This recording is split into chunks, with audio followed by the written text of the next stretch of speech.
Hindi galit ang mami nyo sa inyo. Gusto lang sigurong bumawi ng nanay niyo kay Shine. Yan, wala siyang ibang kinampihan kung hindi si Shine. Pagbigyan ninyo ang mami nyo, gusto pa ba ninyo na magkakagulo na naman kayo uli? Di mo ba naisip na lahat to nagsimula dahil sa'yo? Dahil selfish ka? Kung ayaw niyo sa akin, mas lalong ayoko sa inyo. Uuwi na lang kay Mami Vic at Daddy. Kuya, habulin mo si Shine! Baka mapano siya! Dalihan mo! Tawagin mo si Kuya Rigor! Shine! Shine, sandali! Ano ba? Kuya! Ferlan, gusto lang naman kitang kausapin. Kung ano man ang nakaraan natin, matagal lang tapos yun. Umalis ka na sa buhay namin. Halika na. Hayaan mo na yung babaeng yan. Salbahe ang babaeng yan. Kuya, di ko tinasadya. Bilang kuya mo, nakikiusap ako. Don't leave us again, please. Bes! Dinudugo ka yata! Oh my gosh! Oh! Naku, baka mapano yung baby ko. Baka makunan ako. Dalit mo ako sa ospital! Bilis! Si Ate Faye kumain ng cake. Di ba, Bawal mo lang kumain. Ako lang kumain. Justin, ano nangyari sa'yo? Naku, ang dami mong galos. Daling ka kaya kita sa ospital. Mami, okay lang po. Galos lang po yan. Tsaka hindi lang po ako napuruan eh. Sigurado ka ba? Naku, dapat siguro hindi na lang ako umalis. Ayoko kasing napapahamak kayong magkakapatid. Mami, alam niyo, don't worry. Kasi parang may magandang nadulot naman yung pagkaka-aksidente ni Kuya. You know what? Ano yun? Mami, bati na sila ni Shine. Opo. Talaga, anak? Bati na kayo ng kuya mo? Yes po, Mami.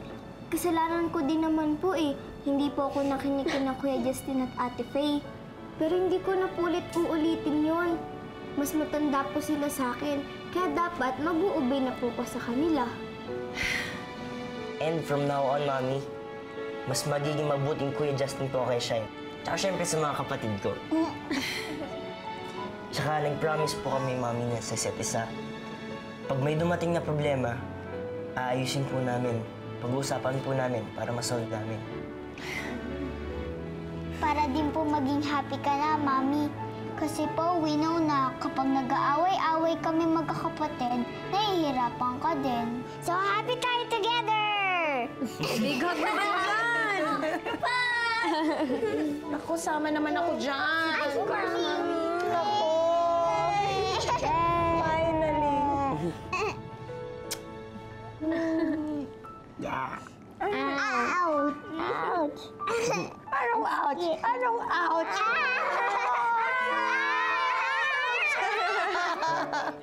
Anong ouchie-ouchie?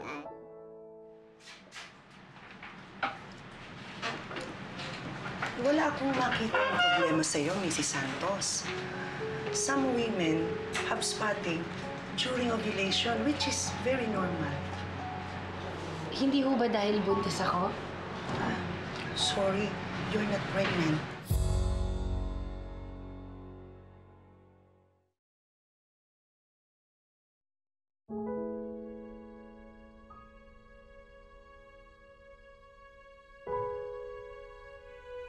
Di mo ba kami titigilan? Ferlan, gusto lang naman kitang kausapin. Kung ano man ang nakaraan natin, matagal lang tapos yun. Umalis ka na sa buhay namin.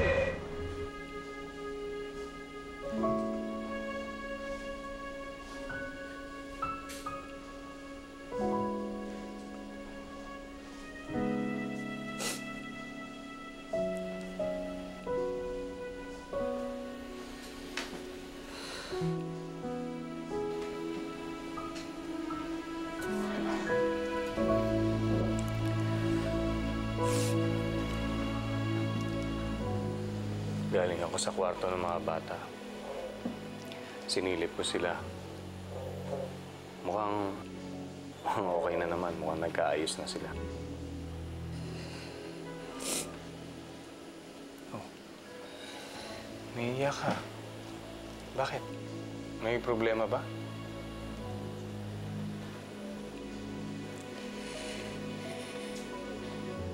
Efren, nagkita kami ni Froilan kanina. Ano ka ba naman, Olivia? Di ba nangako ka na sa akin? Sabi mo na titigilan mo na yung Froilan na yan, yung Vicky na yan, sa oras na nabawi mo na si Shine. Ano nangyari? Pasensya ka na. Nagbaka sakali lang naman ako na baka may mahahabol pa akong mga ari-arian namin ni Froilan. Kahit para man lang sa mga anak namin.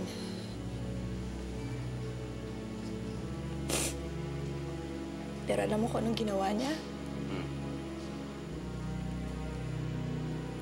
Tinaboy niya ako ng parang wala kaming pinagsamahan. Na parang wala akong halaga sa kanya.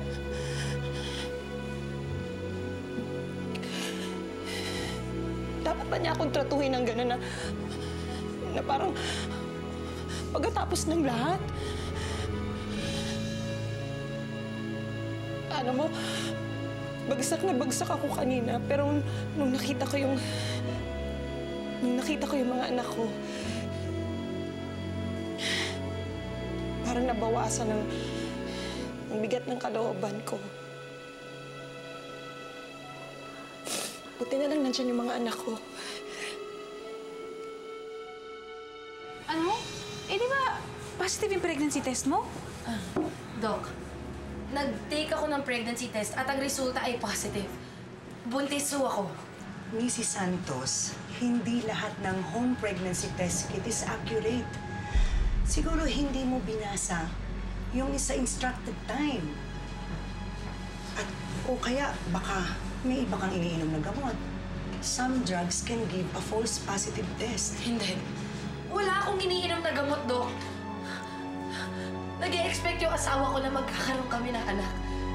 Kaya buntis ako. Naiintindihan niyo ho ba? Kaya hindi ako aalis dito hanggat hindi niyo inuulit yung test.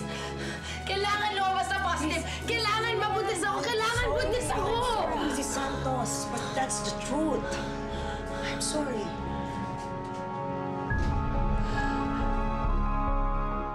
Sabi ko naman kasi sa'yo walang kakwenta-kwenta yung asawa mong yan. Yung Froilan na yan. Ayaw mo pa rin tigilan. Tingnan mo, sabihin na natin na nakalimutan na niya ang lahat ng namagitan sa inyo. Pero maling-mali yun. Hindi ka pa rin niya dapat tinatrato ng ganun. Diba, kahit anong gawin niya, ikaw pa rin ang nanay ng mga anak niya. Di ba? O sabihin na natin na magkahiwalay na kayo ngayon. Dapat, meron pa rin kayong respeto sa isa't isa. Tama ka naman lagi, Efren eh. Ako lang naman yung matigas ang ulong ayaw makinig sa'yo.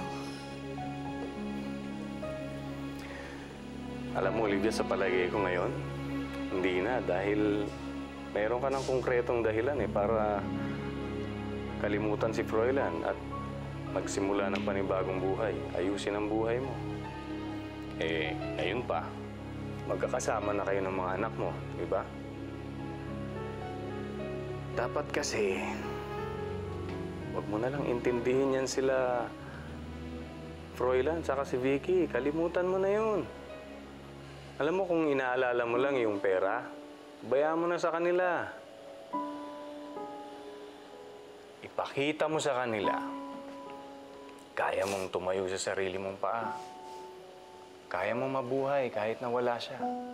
Olivia, uulit-ulitin ko to sa'yo, ha? Nandito naman ako Kung ano man yung kakailanganin nyo ng mga anak mo, kayang-kaya ko yung ibigay. Ikaw lang kasi, nagiging makulit na tuloy ako, pero lagi ko naman sinasabi to sa'yo. Tanggapin mo na lang kasi ako ng buong-buo sa buhay mo. Alam mo naman kung gaano kita kamahal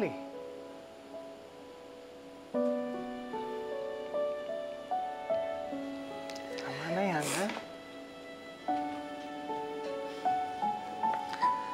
Nababawasan yung ganda mo pag umiiyak.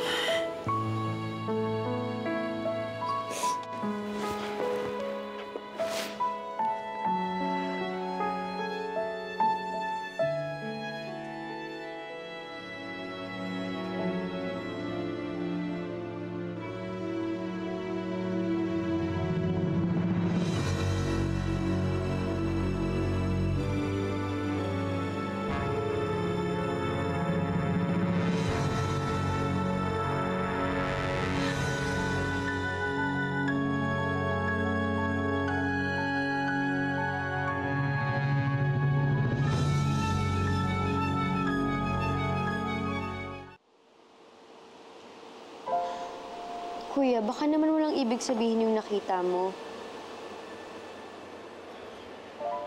Pero paano kung meron? Paano kung hindi lang pala talaga friends sina Tito Efren tsaka sina Mami? Paano na si Daddy? I want Daddy for Mommy. Parang happy na nga si Daddy kay Mommy Vicky.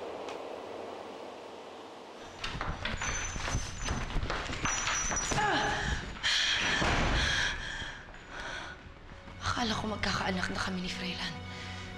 Akala ko magiging pamilya na kami. Pero yun pala, walang laman tong tiyan ko kundi na muong dugo. Buisit! Vicky, Froilan? ano bang nangyayari sa'yo? Baka kung mapano yung baby natin. Siyempre, gusto kong magkabalikan sina Mommy tsaka si Daddy. Para maging katulad na tayo ulit ng dati. Tsaka si Daddy, kabisado niya tayo. Mahal niya tayo kahit na nagkakamali tayo minsan. Ako rin. Iba pa rin talaga yung sama-sama tayo. Tsaka si Daddy. Mahal niya tayo. Alam ko yun. Hindi nga lang niya tayo maalala ngayon. Pero mahal niya tayo. Kaya dapat ang mahalin ni Mami si Daddy. Para maging happy family ulit tayo. Just like before.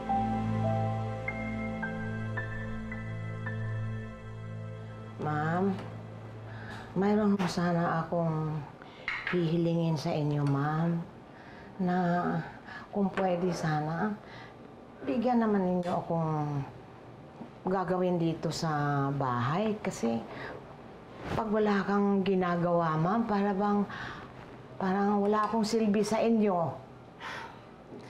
Nako, Lola Lagring, hayaan nyo na lang na ganyan ang ginagawa ninyo. Malaking bagay ho sa akin na kayo yung sumusubaybay sa mga anak ko, nangangaral. Malaking bagay na ho yun para sa akin. Ma'am, bakit ibang tono yung pananalita mo, ma'am? Mayroon ho ba kayong problema, ma'am? Wala naman nung ibang nagbibigay sa akin ng problema, kundi yung asawa ko eh. Ang asawa ninyo, ma'am? Problema? Oo. Ganon yun, ma'am? Aba, ay di palitan na niyo yun, ma'am. Palitan ninyo si Sir. Anong pangalan niya, ma'am? Anong pangalan? Si Froilan ho. Sir Froilan, palitan ninyo. Nandyan si Sir Efren eh. Palitan mo. Ibaling ninyo, ma'am, ang paningin ninyo doon kay Sir Efren, ma'am. Ma'am, baling ninyo, ma'am, ha? Hindi ho yun ganun kadali. Kasi, Froilan, baka gusto mo maputol yung dila mo, ha? Umalis ka. Iwan mo kami.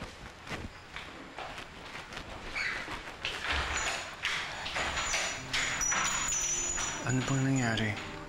Wala. Masama lang talaga yung pakiramdam ko. Siguro, dala lang to ng pagbubuntis ko. Sinabi ko naman sa'yo, huwag kang magpapagod masyado, di ba? Mabuti pa magpahinga ka na lang muna. Nahalagaan mo yung baby natin, Vicky. Kasi pag may nangyari dyan sa baby niya, mawala sa atin yan. Malulungkot ako. Nawala na sa atin si Shine tsaka yung mga kapatid niya. Ayoko mawala ng anak, Vicky. Ayoko mawala ng anak. Anong hindi ganun madali yan, ma'am? Kasi si Sir Efren mabait, madaling kausapin. Ibaling na ninyo sa kanya, ma'am. Ma'am, ibaling na ninyo sa kanya. Ma'am, ito, payong nagmamalasakit sa inyo. Kasi, ma'am, anong malay natin, gaganda ang buhay mo kay Sir Efren, hindi ba, ma'am? Gaganda ang buhay mo kay Sir Efren. Kaya, kalimutan mo na yan si Sir Froilan, ma'am. Pag-isipan niyo ni ma'am, gaganda ang buhay niyo kay Sir Efren.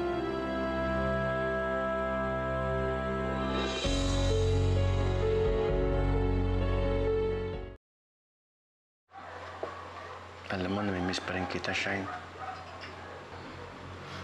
Sana kung nasang ka man ngayon, maayos na ang lagay mo. Sana maalala mo iparating sa akin na wala akong dapat ipag-alala sa'yo.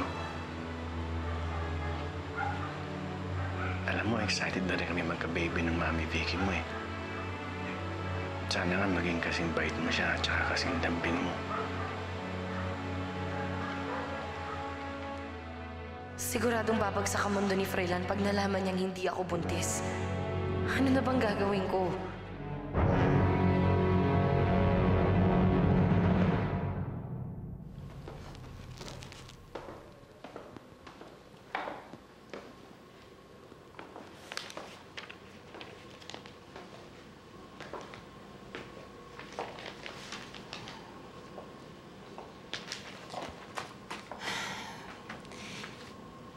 Efren, Oh, Olivia. pwede kitang makausap? Oh, sure. Upo ka. Tungkol ba saan yan? Matagal ko na itong pinag-iisipan. Alam mo, tama ka eh. Lalo ko lang pinahirapan ang sarili ko kung lagi akong magpapa-apekto sa ginawa sa akin ni Froilan at ni Vicky. Kailangan kong maging matatag para sa mga anak ko. Kailangan kong baguhin na yung takbo ng buhay ko. At magagawa ko lang yun kapag binuksan ko ang sarili ko sa ibang tao.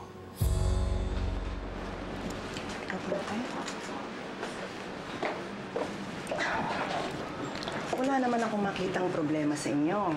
And I'm sure hindi baog ang asawa ko dahil nakalimang anak siya sa ex-wife niya. Dok, mag-iisang taon na ho kami ni Froilan pero hanggang ngayon hindi pa rin kami nagkakaanak.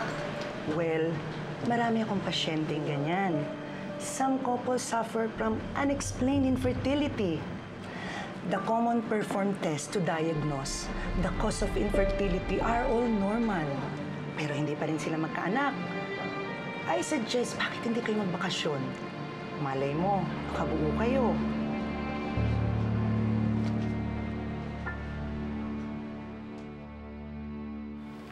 Teka. Ano bang ibig mo sabihin, Olivia? Efren, masakit sa akin ang ginawang pagtataboy ni Froilan. Wala namang ginawa ang dati kong asawa sa akin, kundi bigyan lang ako ng pasakit eh. Hindi katulad mo. Kulang na lang, ibigay mo sa amin ang buhay mo para sa aming mag-iina. Napakalaking tanga ko kapag pinakawalan pa kita, Efren.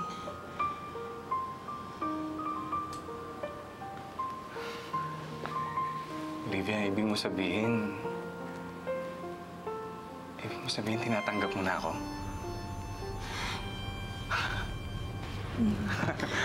Salamat, Olivia. Alam mo, tagal-tagal ko hinintay ito. Huwag kang mag-alala, wala kang pagsisisihan. Magmula ngayon, meron ka ng makakatulong sa pag-aalaga ng mga anak mo. Magmula ngayon, meron ka ng kaagapay. Salamat, Olivia. Efren, may hihilingin lang sana ako sa'yo. Ano yun? Kung pwede sana, huwag muna natin ipaalam ito sa mga bata. Daddy pa rin nila si Froilan at alam kong magiging mahirap ito para sa kanila. Walang problema doon, Olivia. Naiintindihan kita. Basta ang importante, tinanggap mo na ako ngayon.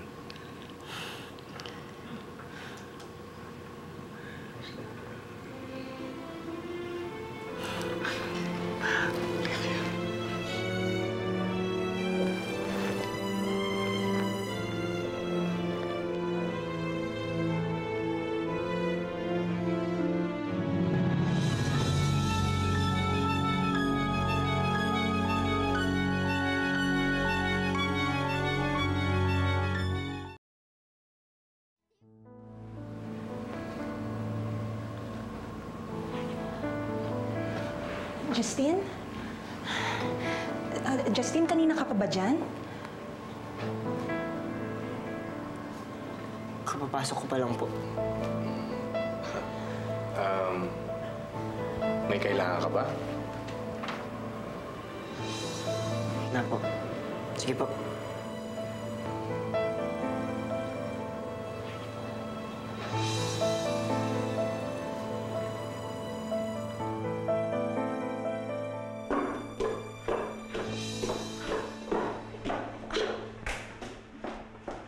Cecil, fertile ako ngayon. Pwedeng-pwede ako mabuntis. Eh di subukan niyo ulit ni Froilan. Sabi naman ng doktor, magbakasyon daw kayo, di ba? Baka sakaling makabuo. Wala na akong panahon para sa mga baka-bakasyon na yan. Nasabi ko na kay Froilan na buntis ako eh. Kaya ini-expect niya na lalaki tong tiyan ko. Ang dami kaya pwede mangyari. Kapag malaman niya, pwedeng magalit siya sa akin o kaya mawalan siya ng gana. Paano kung magka-interest siya bigla kay Olivia? Hindi pwede. Yun ang malaking problema. Na ayoko nang puntahan. Nandito na tayo ngayon. Kailangan na natin mag-isip ng paraan dahil nag-e-expect si Froilan na magkakaanak kami. Ay naku, ito pa isang problema eh.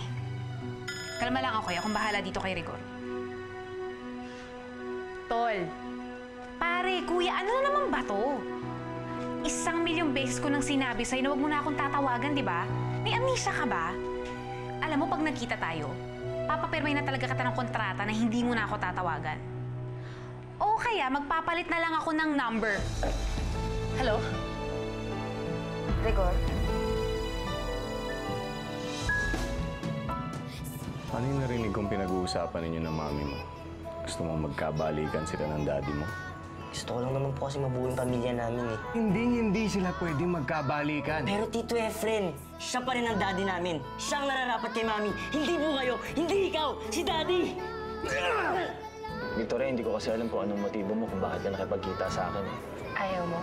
Kasi ako, hindi pa rin talaga ako makapaniwala sa mama ka sa akin eh. No choice. Kailangan. Ano? Magkakabalikan si na mami tsaka si daddy katulad ng gusto nating mangyari. Pinagtaboyan daw ni daddy si mami. What? Nagawa ni daddy kay mami yun? Nakakaloka ka! Pinatulan mo si Papa Rigor? Hindi ka ba natatakot? Gusto ni Froilan ng anak, pues. Ibigyan ko siya ng anak. Dapat lalo nilang nalalaman kung gaano kawalang hiya ang iniidolo nilang ama. Hindi naman dapat maging masama ang paningin ng mga anak ko sa ama nila. Ayoko masaktan sila. Sigurado ka dyan? O si Froilan lang ang pinoprotektahan mo?